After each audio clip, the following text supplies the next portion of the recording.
Hey everybody, update on the vault arrest situation. So I, Frank, the club senpai, and our editor-in-chief, Daniela, are now stuck in a cell underground. Yeah, they were like, oh, we're taking you guys in, you know the allegations. And we argued about it, but now they've just kind of put us underground, and it's been about 4 days. There's no windows. We haven't gotten any food, which has been a little worrying, but I mean, we are mostly just bored, so we're giving you a podcast. Here's the voice of the vault from down here in the vault. Yeah, I haven't eaten in like 4 days. I don't know about you. Oh, I'm starving. I could really go for some boba tea right now. But more than that, I could go for a chat about some media. Hell yeah! Anyways, oh gosh, that was really loud on the microphone. Yeah, it's hard. It echoes in here in this little cell. Yeah, I asked one of the guards where we were, and he was like, I'm just doing my job, but I think we're in the Thode Facility. I don't know where that is, so if anyone knows where that is, they could you... They blindfolded us when they put us in here, so we're totally trapped. Yeah, someone come rescue us. Yeah, come rescue us, but, first and foremost, listen to our opinions. Anyways, so we're down here, and we're just going to talk about some media. First off, so far in the school year, our club has been doing pretty well, before we got arrested. Yeah, before, just assume when we're talking about things, it's all pre-arrest, back in the good times. But yeah, we had a bunch of new members show up. It's been pretty fun, pretty lively. What did we do last time? Well, you know what I mean by last time. Kind of like a Last Supper type thing. But we ended up watching an episode of a really shitty anime. That was my fault. That was my fault. I wasn't Frank's even there. fault. I wasn't even there. Frank sent us a video or a link to a music video that was really good. It's a banger of a song, but it's based off of an anime that we watched, and it sucked. I don't know, man. It was like Camellia, an artist who I really like, just posted a new song, and I was like, oh, this is cool, right? And then I just watch it, and it seems really badass. It's a good fucking song. And he's like, oh, this is for an anime. And I was like, holy shit, this guy's making the big thing. And the last time he made a song for anime, he actually made an opening for an anime with another vocalist. And that anime really sucked. It was some weird okay, otome. So this is a pattern. It was some otome male dating shit. Well, this is bad in the opposite way. This anime was called Rokudo's Bad Girls, and it's about a guy who opens a magic scroll from his grandpa that gives him a power where now delinquent women are mind-controlled into falling in love with him. Yeah, I don't know. It is handled as tactfully as you think. Dude. Fucking Cindy, who is the club prez, told me to watch it after the fact. She was like, you scammed us. And I was like, what the hell are you talking about? Big time. And I was like... The song is about, one character who's Oh, yeah, it's a character song. It's not actually in the show. It's not an opening. It's a song about a character who's, wants to destroy, reckless driving on the roads. And it's a banger of a song. It's good. It's funny. And we're like, all right, let's go see this girl with her vendetta against, She doesn't show up until episode 3 or 4. She doesn't even show up. It's about some dude who's, a loser. He's such a fucking loser. It's actually so funny. Yeah, one of those, the old self-inserts. No, I have a super hard time, because, I know it was probably supposed to be satirical, but with these kinds of animes, you can't even tell. No, what really sort of, the inciting incident for the show is they're like, oh, we're being bullied, and the only bullying we see is they throw hot dogs at him, which, open your mouth and catch it. Come on, skill issue. But they then show him, ogling his bully's girlfriend, and when she tells him to fuck off, he's like, well, you shouldn't have worn a short skirt. And it's like, oh, I think you deserve it, actually. I think they should throw more hot dogs at you. And then He has like a gang. He has like a gang of 2 other losers in He him. has 2 other guys, one of whom, by far the most interesting character in the show, appears to just be an army veteran, and they call him the Colonel. He looks like 40 years old. He looks 40 years old. It is very funny. He should have been the main character. I want to see more of the Colonel. He's just like war flashbacks, and then he just comes back to high school, and he's like, "This was worse than World War II."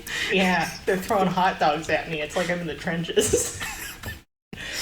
This is their average. This is probably. I mean, if you really think about it, it's probably like a satirical image of like overly military kids who think they can be in like the war or something, and that they could. We've all met one of those cadet kids. Exactly.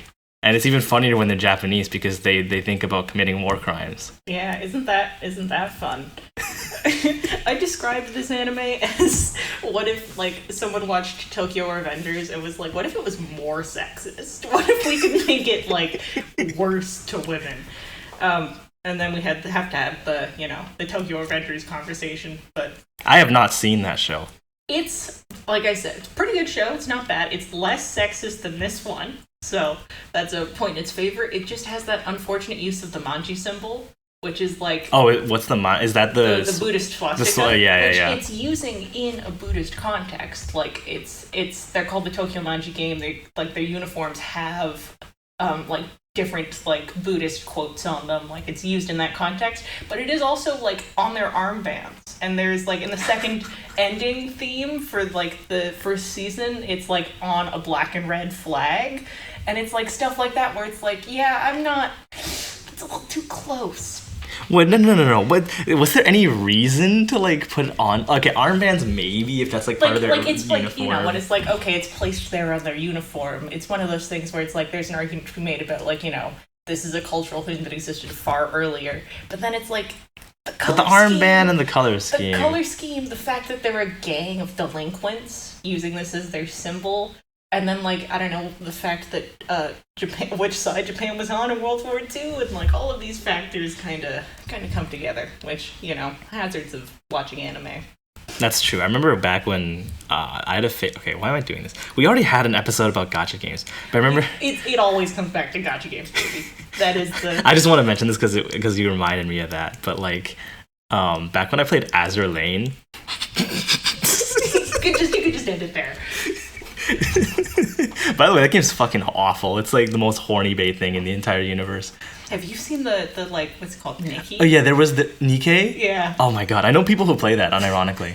Really? Yeah. All I've ever seen of it is, like, GIFs of, like, a woman, but, like, everything in the frame is jiggling. Yeah. Like the ads and stuff. I don't know. Yeah. Dude, what's even crazier is there are like actual like musicians, like producers who I really like, who have like contracted to Nikkei now. Like, I mean, hey. There's a person who makes like artcore music called like Ferrequitus, and they are like, I was like, oh, you know, they god tier music, but now they like make music for Nikkei. I'm like, what the fuck? I mean, anyways, you gotta make a living somehow. And sometimes it's by a horny anime live 2D art. But I know, like there was like I'm in a circle, and there's this girl who apparently plays that game, and there was this one character she looked at, and she was like, she looks really uncomfortable in her body. Right. And I'm like, yeah, probably all of them are like that. Yeah, you could say that about every sexy anime girl all the time, which is they all kind of look uncomfortable. They don't really look like they want to have that body. No. Like, I don't know if that's just me. Well, I mean, it's kind of a general thing, but it's another conversation about women's bodies. Yeah, read the article about Chainsaw Man. Go to our website, thevaultpublication.com. You'll know which one it is. Yeah. It's got a thumbnail. And if you're listening to this and you're part of McMaster University and you haven't written for us, then please write for us. Yeah, come write for us about how much you love Nikkei. And why you think it's you good, actually could, yeah. If you have an opinion, like hot take, yeah, actually do that, yeah. Yeah, but you were talking about Azur Lane. Oh yeah, there's we really went off track. I don't feel like we can do that bit we were planning. Anyways, there's this, so like, you know, there's like dailies, and you know, you get there's like the daily challenges you do for like items and shit.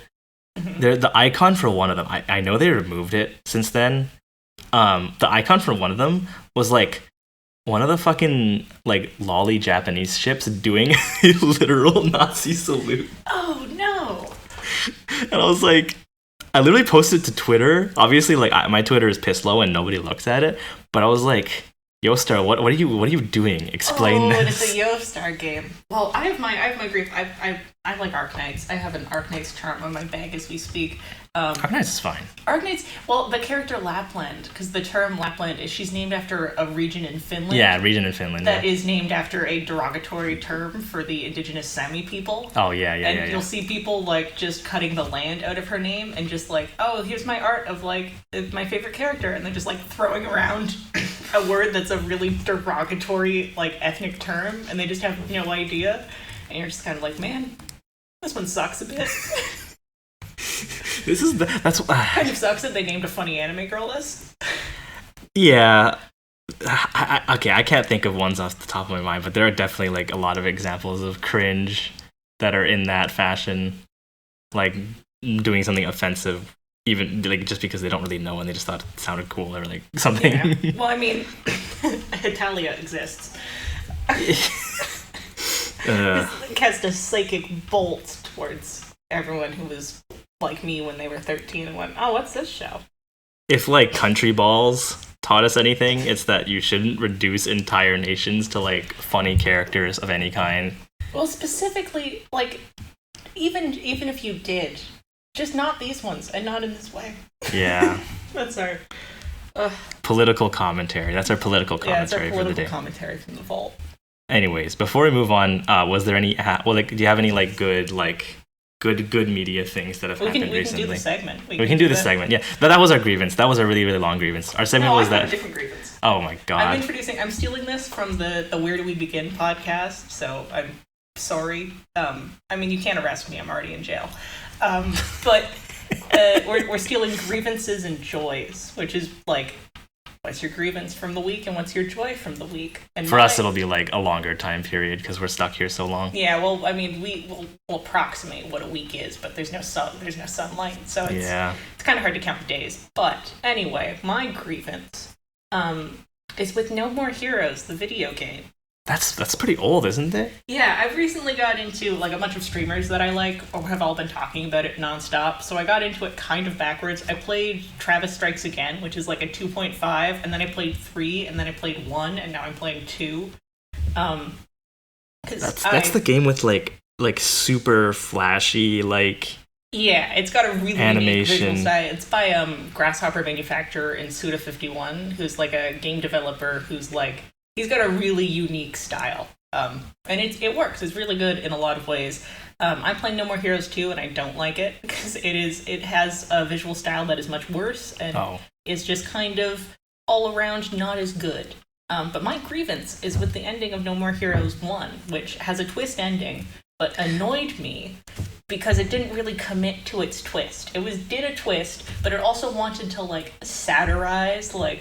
Oh, big, backstory twist. So then it just ended up kind of falling flat, where it's like, okay, you've changed the story to do this twist, but you didn't commit to the twist having any, like, emotional impact, because you were like, haha, look at how cringe it is, we added in this twist.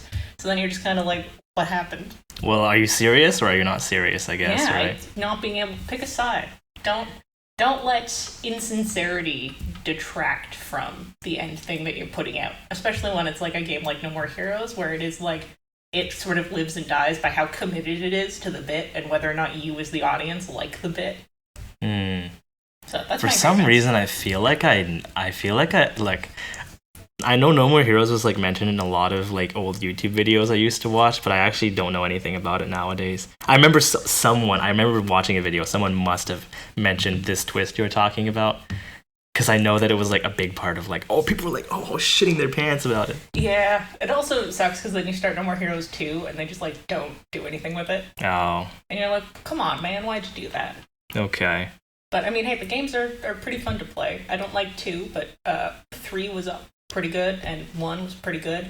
I mean, there is like the general this is like imagine like a banner comes up and it just says video game misogyny. There are a lot of jiggle physics in this one, but if you can get over those, which you can do for all of the games except for 2, because it's really bad in 2. It's like every cutscene is just like they learned that they could turn jiggle physics on, and that's the whole game. But But hey, No More Heroes 1, 2.5, and 3. Vault seal of approval, except for being a pussy about their twist. I honestly don't get, like, there are so many ways to make, like, women cool other than having, like, well, it's not about cool. jiggle physics. Well, not about cool, but I mean, even sexy. Like, even if being sexy was your goal, there are a lot of ways to be sexy without having, like, unbelievably stupid proportions and like out of left field like outfits and total massage. You can make women sexy without being misogynist and like objectifying. It's possible. It is. But like some dumb fucks just don't understand how that works. No, they don't. Right? When I was in grade 10, civics and careers, I remember like the teacher got so mad at me because I spent an entire class yelling at this one kid. His name was Mitchell. And he said, "There's no misogyny in video games." And I said, "Yes, there is." And he said, "No, there's not." And I said, "Are you insane? Have you looked at women in video games?" And he said, "Well, Zarya from Overwatch." And I said, "You're making me mad." And then we argued for a whole class about it. My teacher was like, You were in grade 10 when Overwatch existed? Yeah. Wait, okay, I was as well, right? Yeah. You're younger than me? How old are you? 21. I'm 21, like, in November, so... What the fuck? It's basically the same. Late birthday. I'm youthful. I genuinely think This is why you're the club senpai. I genuinely think everyone around me is older than I am. Like, genuinely. Because I'm a short soy boy. Yeah, that's your problem. I've been this tall since I was 13, so I've plateaued. That's why I was exactly like this in grade 10, which is why I got into a fight with that kid. But our teacher was like, he was the most both sides kind of guy that you could ever imagine. I'm sure there's no way this guy would like understand what he means by like Zarya Overwatch though. Well, he was pulling up pictures on his school-issued Chromebook. That's how this fight was going. That never ends well. Yeah. Oh God, it's one of those ones. I've been thinking about it for years, but how many ways I would win that argument. But at the time, he was like, "Well, let's talk about it. Let's Google definition of misogyny. Do you think that this exists in video games?" And he's this like dude in his 60s, and I was like, oh, I was so mad. Well, that's a bold claim to make, to say that there is no... Because, like, the counter-argument to that is that you would only need one example of misogyny, and then you can counter that claim. Even if 99.99% of video games were not misogynist. I know. Even if we live in the opposite of that fact, but, you know. Anyways. So that was my grievance. What's your joy? What's my joy? Oh, my joy is from... it's a spoiler, so I can't say it, but last week's Chainsaw Man. It was very good. I will not pry further. Yeah, Chainsaw Man recently has been bad. I'll say that. You can probably tell from my opinions on No More Heroes that I am a lover and a hater of Chainsaw Man, but they pulled it back for me. This was a win. It's my joy. Mean, you said in your article you still like the show, right? I do. Like I said, I'm a lover and a hater in equal measures. All right. So for me, also we might get kicked out of this room soon because they're gonna transfer us to another room. Yeah, so you might have to. There might be a sudden cutoff and a bunch of shufflings and a bunch of banging. Yeah. So we're looking at guards lurking outside, and we're kind of going, "Oh shit." All they right. might not like the podcasting. Okay. Well, then we'll see you in about 20 seconds. Yeah. Oh shit! Door's opening. Okay. The UFO is Bye. waiting. Come on, let's go. The UFO is waiting. Come on, let's go. The UFO is waiting. Come on, let's go. Go. Yeah. The UFO is waiting. Come on, let's go. Go. Yeah. As I take a nap next to the avocado tree. Yeah. The aliens begin to talk to me. They said, "Hey yo, the UFO is here. Let's go."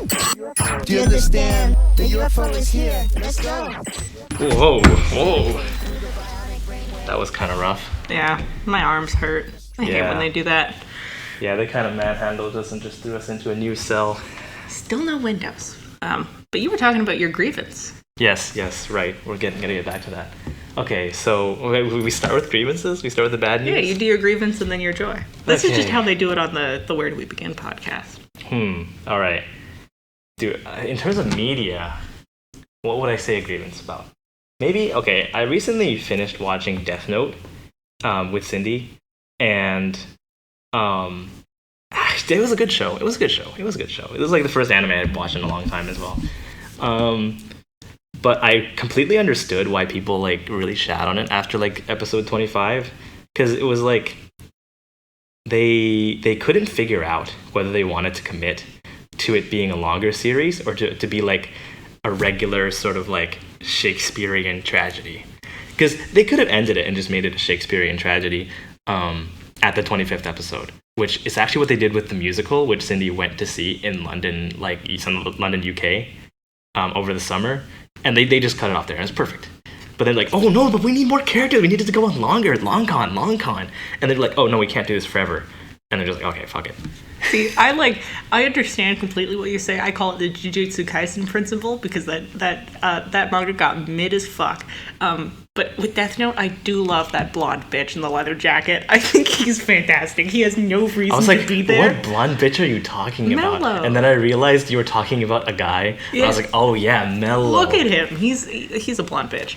He's a blonde bitch. But like, he has no reason to be there. They just put him there because he looks cool, and I think that I admire that. That's true.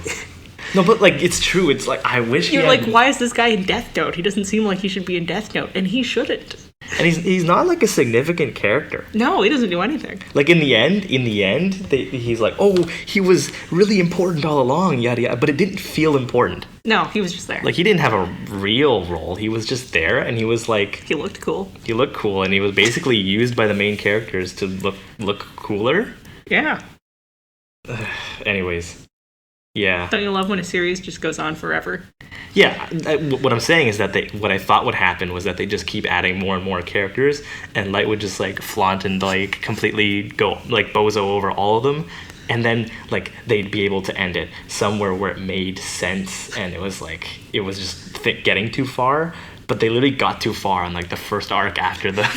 Yeah, they were like, we're gonna keep going. Then they were like, yeah, this is too far. Okay. End it. Let's end it, yeah. Let's kill that guy. Kill that freak. Kill that freak.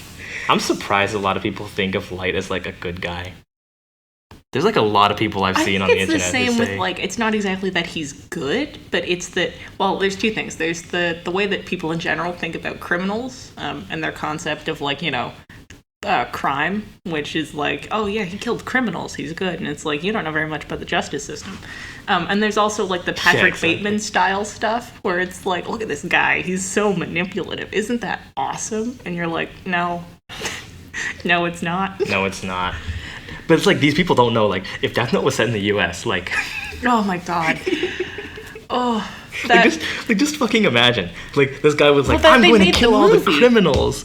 And then people will be like... You know about the Netflix movie, right? What did they do? They set it in the US. Oh, okay. Yeah. The movie where they made... What was his name? It was like they gave him like an English last name. And they were like, this is Light Smith or whatever the fuck. And he's got the same motivation. But yeah, like you said, in a different context. It is entirely different and not good. Yeah, and then you have all the people coming out and being like, oh, 1350, yeah. I'm just like... Because, like, imagine that, right? Like, isn't that just very, like, obviously this is also coming through in the main show in Japan, but this is literally just eugenics. People are out here, like, supporting eugenics. Yeah, like, it's almost like that's kind of the point, that this Light guy sucks. Yeah, I mean, it's true. I mean, to be fair, the show was kind of, like, about, like, why fascism, like, the strategies people use to push fascism and yada, yada, yada, right? Anyways, that's enough. That's the grievance. What's your joy? My joy is that I've just been finding a lot of really fucked up music recently, and I love it. Yeah. Like, I don't know. A lot of like music artists I like have been putting out releases, but also like I've just found like crazy shit.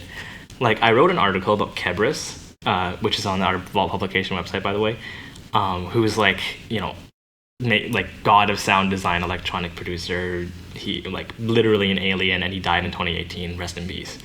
But through him, he gave an interview where he was like, who would you like to collaborate with? And he said Otto von Schirach. And I looked up who this Otto von Schirach guy is, and I cannot describe how weird this guy is. He's like this motherfucker from Miami or something. He's like half German, half Cuban or something. No, half like half Bermudan or something like that. I don't know, man.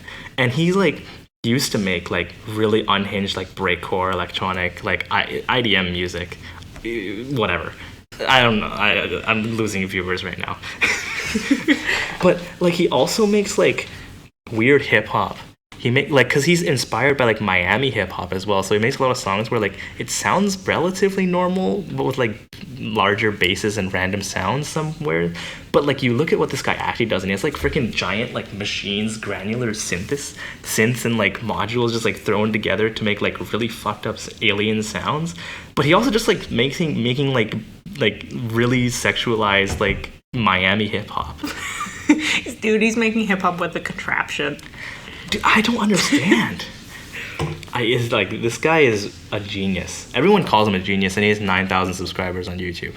I mean, most geniuses do. Yeah, I don't know. It's just very few geniuses are, at Mr. Beast levels of fame.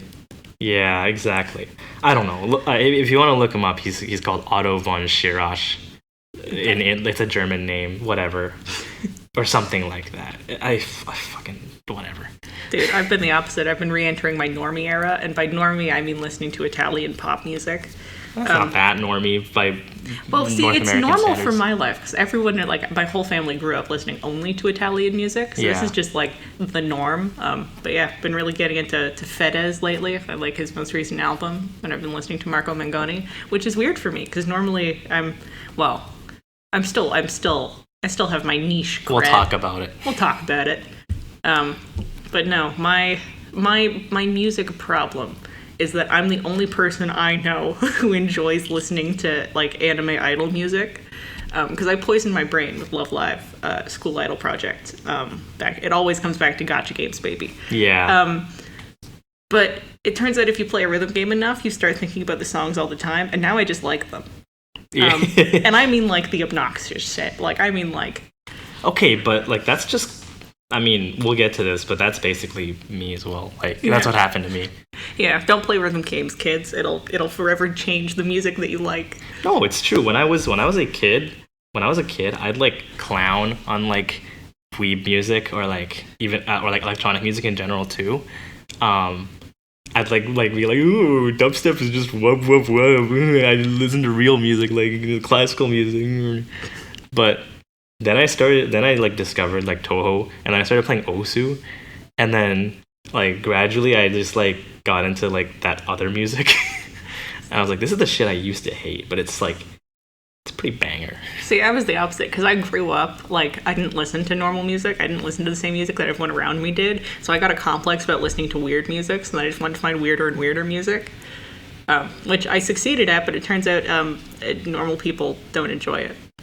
I have a friend. She's one of my best friends ever, and I love her very dearly. But we have just completely incompatible tastes in music, like just like a gulf in between, like where I am and where she is. And I do find it really funny that I'll like put songs on for her, and she'll be like, "I hate this. Can you turn this off?" And I'm like, "No, you're driving. I get to choose the music." Yeah, it's a little awkward. You get me. Yeah. That's my entire life, I swear to God. Yeah, when someone's like, oh, do you want to play music? And you're torn between like, yeah, I can show you crazier shit than you've ever seen, but also like, no, you're going to think I'm a weirdo and you're not going to like it. That's me in everything. And the worst part is like, I can't even get down to like, because everyone will be like going fucking crazy about something, like especially in like any event or the club or like wherever you're going. You know, when you're at the club, which we did all the time here at the Vault before they locked us away. Yeah. That is a lie. I have gone to. I've gone twice to a goth club. That's pretty cool. It's pretty cool. There's this. I know. My sister has a friend who went to a Shrek themed rave. And I'm so mad that I didn't get to hear about this in advance, so I could go. To raves. Yeah. To go to raves, but like Shrek themed rave. That's just such a beautiful sentence. Yeah. Yeah, that's so true. Do you think they'd let us like start trying to set up a rave here in the cell, or do you think that they'll come in and get us again? I don't know. I could ask Jimmy from the other cell to like, if I give him 10 vape pens, he might smuggle in my DJ controller. I don't know if I want him to like go to my house, but yeah. Well, desperate times, desperate measures, you know what they say. Yeah. Man, speaking of DJ and controller, now this is my segue into fighting games. Oh my god, what the hell? That's not what I expected. Yeah, I'm trapping you. I've spent the last year getting into fighting games. Fighting games are like my kryptonite. Yeah. See, my kryptonite is MOBA games. Like, I look at it and I'm like, I don't understand what's going on. It's way too slow and it takes too long. Good for you. Good for you. That's Yeah, good for you. I'm surviving. No, I'm a real gearhead. I don't know what cars Guilty are, Gear? but I'm really into Guilty Gear. Fuck, man. Guilty Gear seems like if I were to get into a fighting game, fighting game, it would probably be Guilty Gear. Initially I got into it because I thought that like their sort of like 2.5D like visual style in Guilty Gear Strive was really, really cool, and I thought Amelia Raid was really pretty. I think the character designs are fucking sick. Oh, the character designs are so good. You should look up the character design for Valentine from Guilty Gear 2 Overture, which is not a fighting game. It's like a weird RPG that nobody played ever. But cool character designs. And then like the soundtrack is really good. Yeah, it is. It's Crazy good. So then I got into Guilty Gear, and I'm a gamer poser. I only have a Nintendo Switch and my brother-in-law's PC. So I occasionally play Strive when he's like at work and I'm at like the house. I'll sneak onto his computer so I can play Strive like the world's worst criminal. And I also I'm the only person on Earth who is playing Guilty Gear XX Accent Core Plus R on the Nintendo Switch, and it doesn't have crossplay. So there's no. You can only play locally. No, you can't play with other. You can't play with other PCs. platforms. So that means that all of those people who are having a beautiful also time on Nintendo Switch. There's no one else on the Switch but me, so I can't play anybody. This is my plea. If you play Guilty Gear XX Accent Core Plus R on the Nintendo Switch, yeah, it's exactly. Wait, but that is crossplay. I'm like 90% sure that is crossplay. Well, I mean, it's Overwatch. Yeah. Overwatch is a little bit different from a pixel fighting game from like a decade ago, but. Please come play with me. I'm getting so good at the Milia. Guilty Gear is like that. Like is exactly what I was saying earlier about like how can you make like characters like sexy without having to do stupid shit? Because like I feel like a lot of the characters. Well, okay. Are, like, to be fair, they do their own fair amount of stupid shit. I.e., everything that has happened to Biken over the past 20 years. Oh, true. Yeah, right? Kinda. She was initially a very cool, very gruff samurai, and she still is. They were just like, what if we made her boobs like 5 times bigger? And they did, and it's like now you're like, man, I love this character, and people are like, the boobs? And you're like, yes, the boobs, but also the character. Yeah, there's a lot, but I mean, hey, it's better than Street Fighter. That is a foot-based game. I've said it before, and I'll say it again. That is Guilty Gear is all thigh. That is the thing. For sure. Even on the guys. Yeah. Especially on the guys. Well, I mean, it drives me nuts. Soul Bad Guy, his calves are bigger than his thighs in Strive. But now, Street Fighter, foot. It's feet all the time. Everyone is barefoot. Guilty Gear is a thigh game with a foot character. Ramlethal is a foot character. But Street Fighter's all feet. I feel like we're not going to get to our main topic.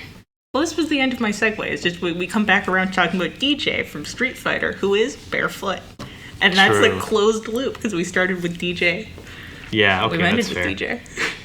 All right, so now to our main topic, which we probably only get like 15 minutes to talk about, but whatever. Vocaloid. We both like Vocaloid. We both like Vocaloid. We like synthesized voices from Yamaha Corporation. And other ones. Chevio AI has been... What's that? Kafu and other voices. Oh, Kafu, yeah. It's been getting really popular. Dude, oh my god, Kafu is weird. Kafu sounds weird. It's weird in the sense that, like, I don't really like the direction that, like, the technology seems to be going with the, like, AI tuning, but it does sound like she's used in some banger songs. I know, but, like, my personal opinion is that I'd rather listen to the human Kaf than the Vocaloid Kafu. Yeah, that's... For those who don't know, Kaf is a real vocalist who, like, got picked up, like, off the, like, a random clip on the internet by some, like, talent agency scouter or something like that. I don't know, someone told me this story. And when she was, like, 15 or something, I was like, oh, Jesus. But then she got really popular because she's really good. And then they made a Vocaloid out of her. But she still makes music herself. but other people also use her Vocaloid. Well, it's the same with like the Bandari Vocaloids, Okay, Poppy and that's Rose. true. Yeah, which yeah. like it's Utsupi's latest album uses a lot of Rose, and it sounds really good. But it's also like the human vocalist whose name I can't remember, who voices the character of Yukina from Bang Dream, whose voice like is the voice provided for this like voice bank. It's like this person is also like in a band for a different anime thing. Which is, it's weird, but it does sound, I gotta say, Sushi Go Round, great song. Anyways, how'd you get into Vocaloid? Like I said, I liked weird music, and I wanted to find weirder music, and I also liked anime, and you know where that's headed. Specifically, it was that I was watching these YouTubers at the time who, in hindsight, not very good. One of them is like the guy who's now like co-host of that like Trash Taste podcast. Which one? I don't know. Which guy? I just know he's one of the guys. I could identify him by sight, but not by name. But not by name? Shit. But anyway, he used to go, like, he was on, like, his YouTube channel was just, like, The Anime Man. Oh, no, yeah, he was literally called The Anime Man. Yeah. Yeah. Yeah. Actually, yeah, he still goes by. I'm pretty sure he still goes by that. Well, anyway, I used to watch him and his girlfriend a lot, and like in hindsight, he said a lot of things about his wife being Shinobu from the Monogatari series, and you're like, that looks like a 12-year-old, and you're like, oh, I don't trust you anymore. She doesn't, like, not even 12. There's no way. Yeah. Like, this is like really bad. Yeah, he belongs here in the vault with us, but in a different cell because we disagree. But yeah, I got into that, and they like talked about Vocaloid, and then I listened to Vocaloid, and I started off with like the like English songs, like ones by like Ghost, like and Circus P, like Echo. Oh yeah. That one's really popular. I was surprised. I actually hadn't heard Echo like until pretty recently. I was in 2015-16. I was listening to Echo all the time. It's got fat bass. It does. It's got a pretty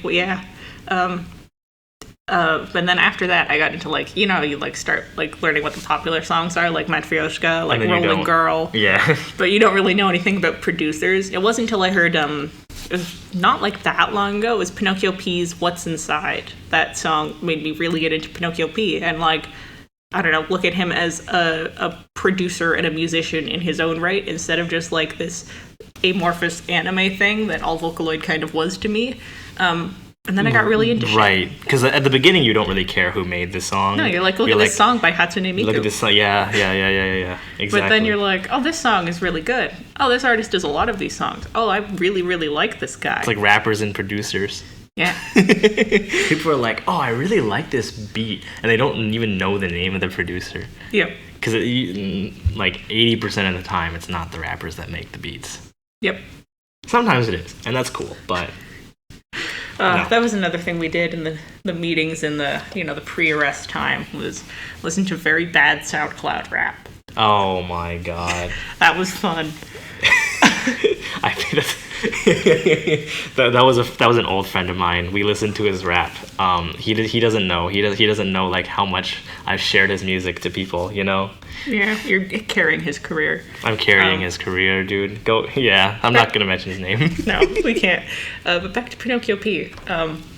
I think he's cool as fuck. I think that if like you want to, from what I've learned in sharing weird music with my friends, is that like he's sort of the way to go to get people into like recognizing Vocaloid as artistry, because his tuning is very like, it's very nice sounding. It's very like beginner friendly. You can recognize a Pinocchio song. Oh yeah, but instantly. He's got a really, him and Deco 27, like I like they just did like a collab song called Not a Devil, and I like that because the contrast is so clear. But I really like specifically his MVs and the way that all of his songs have such clear themes, and his lyrics are so good. And then you've got that combination of music, visuals, and lyrics that are, it goes together so perfectly. My favorite song of his is Love It. I love that music video is fantastic. And then after that you get into like Deco 27, Giga, Wawaka, and then I had someone be like, hey, you should listen to Utsupi. And then I did, and I was like, "Oh, this is so good. This goes so hard. Wow." This metals. Yeah, this one fucks. It shoots. It comes. He definitely fucks. He definitely fucks. Yeah. And he just put out an album like last month, and that's all I listen to now. Yeah, I remember like Okay, I'm gonna start from my Yeah, where did you? here. What's your origin story? So obviously back when I was a kid, why did I just say obviously? This is not obvious. Obviously, well, you have to.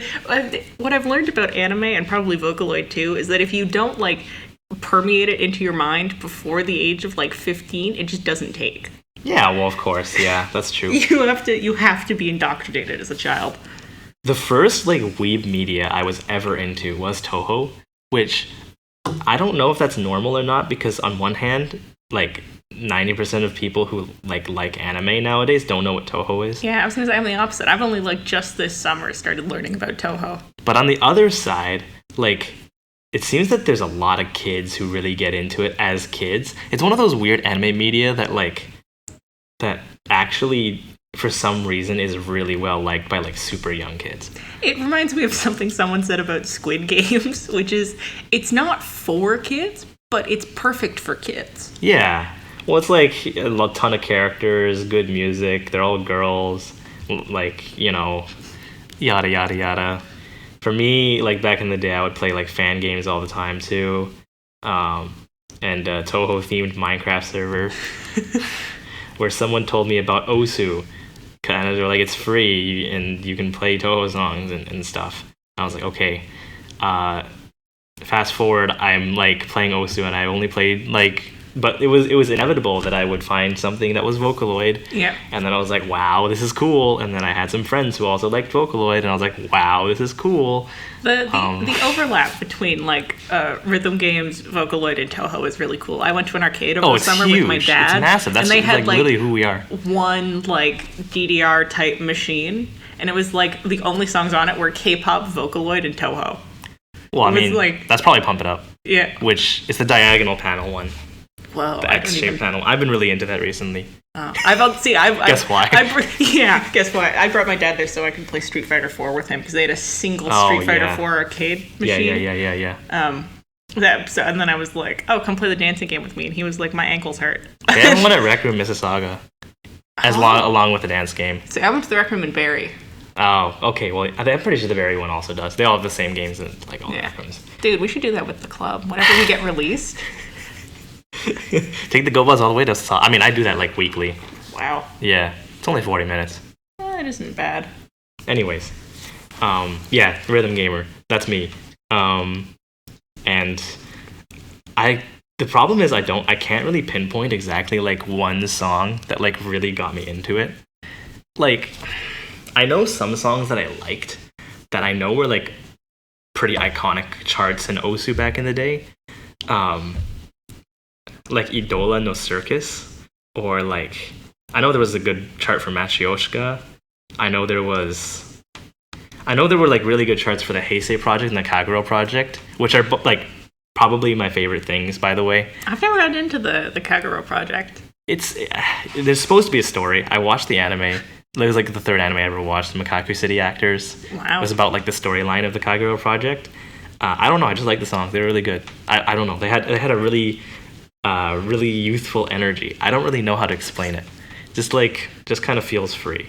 Yeah, I like the green hoodie guy a lot. The green hoodie guy who like knew how to read minds, but he never did. I have no idea who that is, but I trust you. I don't know. He's in the story or some shit.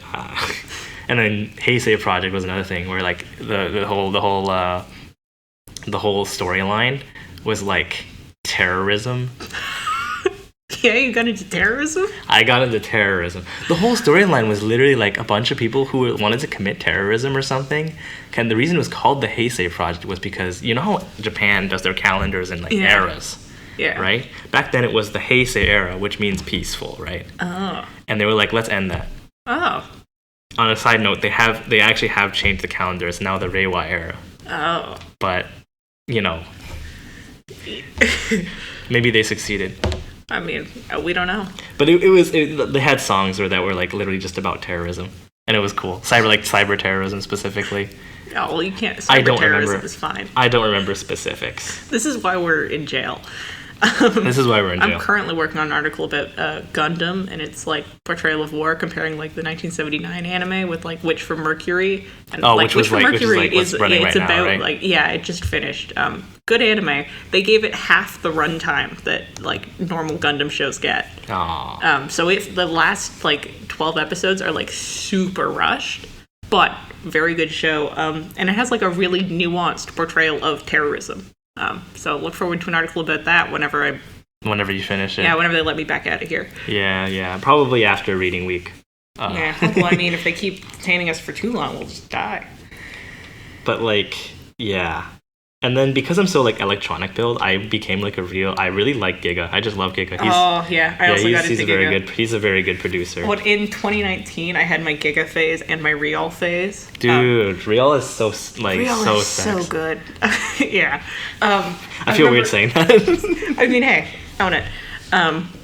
No, we were on a vacation to go visit my grandparents in Greece in 2019, and it didn't go very well. I've got a complicated family history and situation, but the whole time I was literally just listening to Bring It On repeat.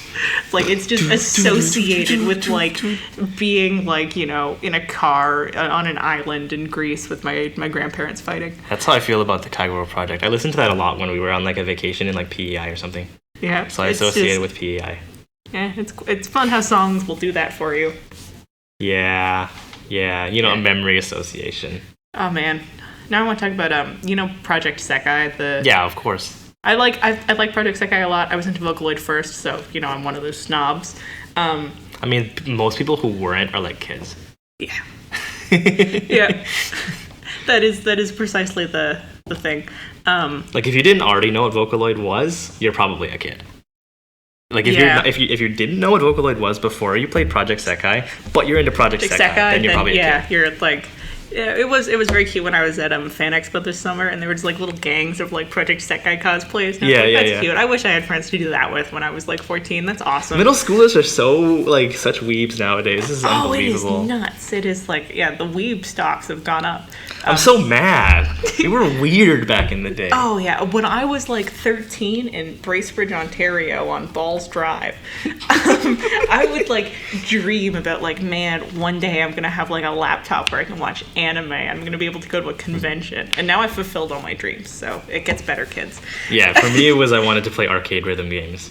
And I've partially fulfilled that. I want to play arcade fighting games, but yeah. I don't think there's anywhere in North America that has like Guilty Gear cabinets anymore. Oh, no, not cabinets. Go to Pakistan and play Tekken. Yeah, you fly into Pakistan and you're like, hi, I'm here to play the Tekken. They're so good at Tekken. They are really good at Tekken. There's a great YouTube video on, it's called The Miracle of Pakistani Tekken. Dude, I don't even know how that is. Okay, back to Vocaloid. Yeah, back to Vocaloid. I was talking about my frustration with the fact that, like, when Giga released the song Ready Steady, I, like, listened to it all the time. But now it's, like, the theme song of one of the groups in Project Sekai. And I'm, like, I get annoyed now whenever they do it, like, in the game when they have it as the background noise for that group. Because I'm like, man, this was just a song for me. It was a song made by this guy. Yeah, it was a song made by Giga. Yeah, come on. Fucking Giga. I used to make my mom listen to this in the car. Remember Plus Danshi? No. That's the what? Or is that the one about That's the really horny song. Yeah, I was gonna say actually no, I do know the one. It's the one with Len. That's the well no, but Real like did the vocals later on, and she started fucking moaning, and I was like, that was the weirdest shit back in the day. Yeah, man, Vocaloid was the Wild West. Yeah. To be fair, he made songs about penis too. He did. Yeah. Yeah. Multiple songs about dick. One of my favorite songs for a while was what is it? Spinal Fluid Explosion Girl? Oh, yeah. Yeah, that song is just about BDSM. It does slap, though. It goes hard. Yeah, and there's a sequel song to that. It's just about cum. Oh, yeah. It's the boy one. Yeah, Sacred Spear Explosion Boy. Yeah. I didn't like it as much. I wonder why. Yeah, I have a weird, like, those, like, I'm comfortable with those songs now because I've heard them so many times. But like every time I see a song with like a really horny title or is just really horny in general, I'm like, why would I listen to this? Yeah, it's always like kind of a red flag. It's only when it's like when you're using like Rin and Len or like Okay, yeah, because they're supposed to be siblings. Yeah. Well, no, it's also because they're like supposed to be 14. Oh, Or you're kind of like, really? yeah, I all the actually didn't know Vocaloids, that. the Vocaloids all do have assigned ages. So Rin and Len, actually, they're not supposed to be siblings. That's one of the things that was Oh, given really? is that, yeah, they have the same last name, but they're like, the like creator said like, oh, they're not like specifically siblings, but they are both 14. Like, I know that, like that's one of the things given about like the Vocaloids. They're 14, Miku's 16, Luca's 20. I think Mako and Kaito are also both 20. Yeah, they're old hag and, Yeah, man. old hag and geriatric man, Mako and Kaito. I'm older than him, by the way. Don't say that. I don't like that. I don't like being old at 20 because I'm the same age as Mako. Anyways. But like Osomachi Una is like canonically 11. And like, Oh god. right, and it's one of those things where it's like, oh, it's a voice bank, and I get that like you're using a voice bank on a song, but there's a weird overlap with the character there in a way that's kind of unsavory. It's kind of weird with the characters too, because these are voice banks made from real voices as well. They are. And the real voices are from people who are certainly not like 11 years old. No, well, the voice bank. This is something I've heard that the voice bank for Kai Yuki, which is the one that Inu Bakumura uses, was actually voiced by a child, and that's why it like has that. I thought I heard the story was that she had a cold. Oh.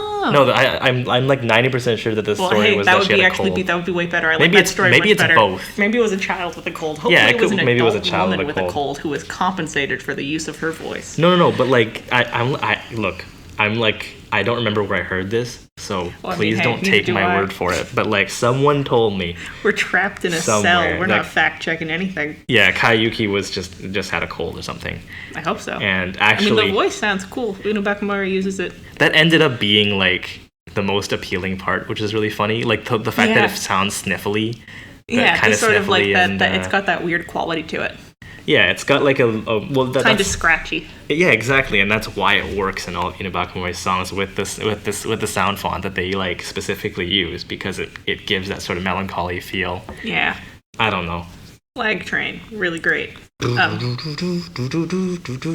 Hey, whatever. Yeah, what was I gonna say? Oh yeah, I was gonna say, what's like your like the sort of weirdest producer you like? Because my sort of unpopular opinion is that I really like well, I don't really like, but I do like, I appreciate the really like ear-splitting tuning that like Pseudo uses.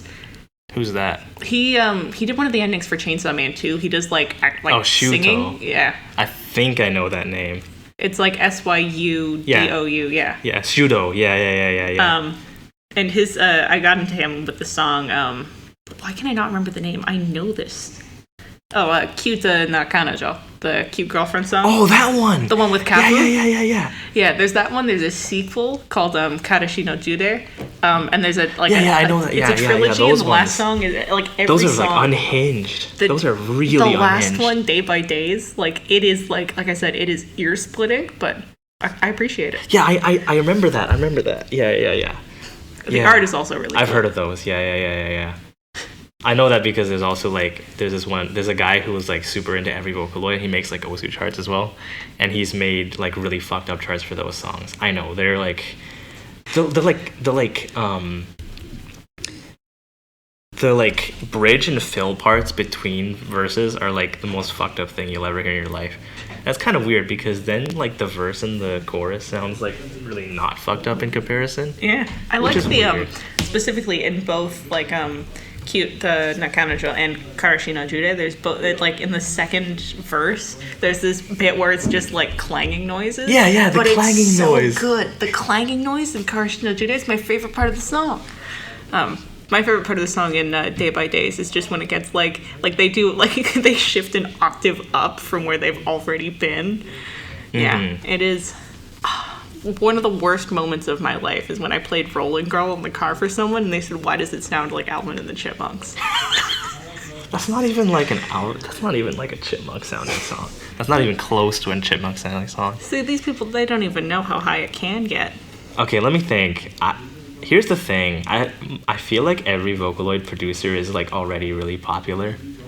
Yeah. I like Tori Pio. They do a lot of stuff with the Meika Hime and Meika Mikoto, which is those like the fairy twins. They have very cute designs. They're adorable. And they've got a song called Fall in Fall, which I really like. That's my... Oh, and Fairy. Fairy is not a very polished producer. These are people I don't know, by the way. Yeah. These are... Fairy you can find on YouTube, like Ferry. And they're an artist who does, like, their own music videos, and they have, like... I would assume similar to Kagura Project, they have, like, a whole story that's going on. And they're a Belarusian producer who writes songs in English using Vocaloid software. That's It is cool. It's and they like animate their own music videos, and the music videos are based off of this 1979 Soviet movie called Stalker by Andrei Tarkovsky. Oh, I've heard of that one. Wait, was it you who told me about? No, it was not you who told me about that one. I've told a lot of people about Stalker. No, I remember. It's a banger film. I remember someone. It was another podcast. That's what it was. It was another podcast. I heard it on, and they were like, "It's really slow, but you'll never have anything like it." Yeah, it is. Again. It is 2 hours and 41 minutes, but it's like 150 shots. It is mostly real time. It is like a lot of things. It happened before Chernobyl, but it's set about like a zone where like a meteor has fallen and it's very mysterious and the government controls you. Something that really parallels the Chernobyl exclusion zone. It's based on a novel from the 50s, so it was like totally predates it. But there's a lot of like video games and like movies that like we just sort of assume are referencing Chernobyl that are actually references to this movie. Yeah, it's really cool. It's a cool film, and there's a Belarusian Vocaloid producer who made a series of music videos that are based on it. And I got that they're pretty cool. The art's pretty nice. They just put out one recently called "The World Is Smiling on Me," which is a pretty good song. So it's my unpopular Vocaloid producer. I don't think I know any unpopular Vocaloid producers by now, which is. Oh, also very Turbo surprising. did this person just goes by Turbo. Oh, Turbo. I know about Turbo. You know Turbo. I know Eurodance Turbo. remixes. They put out the yeah. Gumi AI cover of the Finnish song Cha Cha Cha. Oh, that one. Yeah. It's good. I don't even know. Good like, song cover. Even the way that they arrange it for the Gumi cover is, in my opinion, a little bit better than the original song. But it's cool. I don't know any unpopular Vocaloid producers. Yeah, wow, you're such a dormy. I love Kikuo. I love him so much. I really like. Obviously, I know. Love me. His music is obviously weird, but he's so popular nowadays. It's unbelievable. Yeah, isn't "Love Me, the most popular Vocaloid song now? It could be. I actually don't really like that one, to be honest. Wow. No, some of his like Kikuo Miku songs have like insane gimmicks. Some of them are microtonal. There's this one called Festival of the Dark where the chorus part circles around your head, like stereo wise, it circles around your head.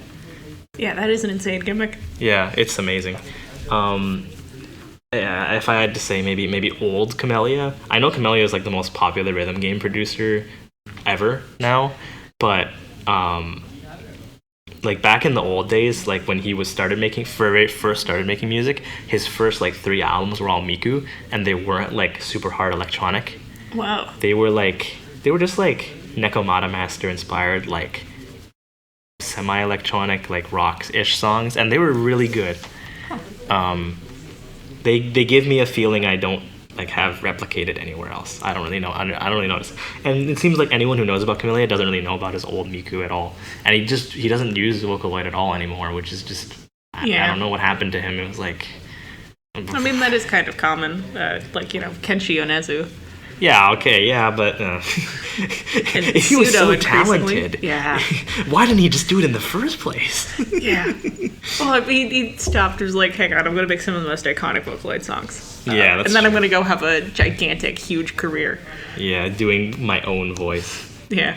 My laptop is running out of battery. Well, so we it's might not have like we to can cut charge it it off in soon. here. We might have to get back to you whenever we can smuggle the smuggle stuff some in. more bats, Yeah. So I think that'll end it for today.